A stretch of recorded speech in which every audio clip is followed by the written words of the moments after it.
Hi, I'm Max, and in this vlog I will be discussing the ways that punctuation impacts and reflects our speech patterns.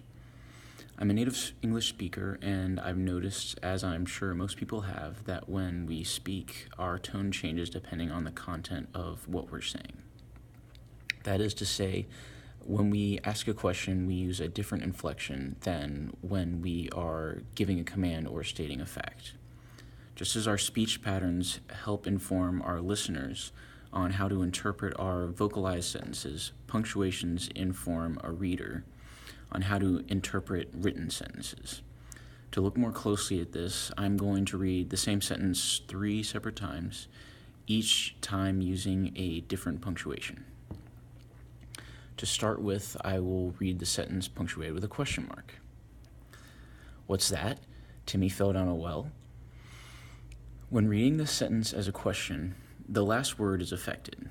The pitch of the speaker's voice rises, indicating curiosity. To me, it even sounds like the end of the dictation is left open, sounding drawn out as if the speaker is inviting a response. Perhaps it's worth noting that this inflection, at least to me, sounds a bit curvy, kind of like the shape of the question mark. Next, I'll try using an exclamation point. Timmy fell down the well. At this point, the speaker has interpreted Lassie's barks and is at the point of panicking. There's an inflection at the end here as well. There's a rise in pitch similar to the last sentence, but there's definitely a difference. I noticed that instead of sounding drawn out and open, the increasing pitch sounds somewhat flat, almost terminal. It doesn't sound like the speaker is necessarily inviting a reply. Perhaps this reflects the way that exclamation points are often used to punctuate commands. You aren't inviting backtalk when you tell somebody what to do. Finally, I'll read this sentence punctuated with just a period. Timmy fell down a well. At this point, the listener just sounds like he's perhaps frustrated with Timmy for falling down the well so many times, as the tone of dictation here is pretty flat. The sentence is read straightforward and simply, a statement of a fact.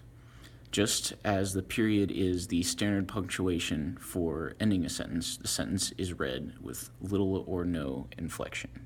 Just like the period, it's read simple and to the point. So to recap, I've just discussed the way that punctuation affects how we read sentences, and I think it's worth noting that these inflections aren't just limited to English. For example, I use a language app daily called Duolingo to learn a little bit of Spanish, and I know that when you ask someone for the time, ¿qué hora es?, you notice the same sort of inflection occurring as you would hear asking the same question in English. If you have any comments or additional discussion of this topic, you can find me on WordPress at it's a blog space charliebrown.wordpress.com. Thanks for watching.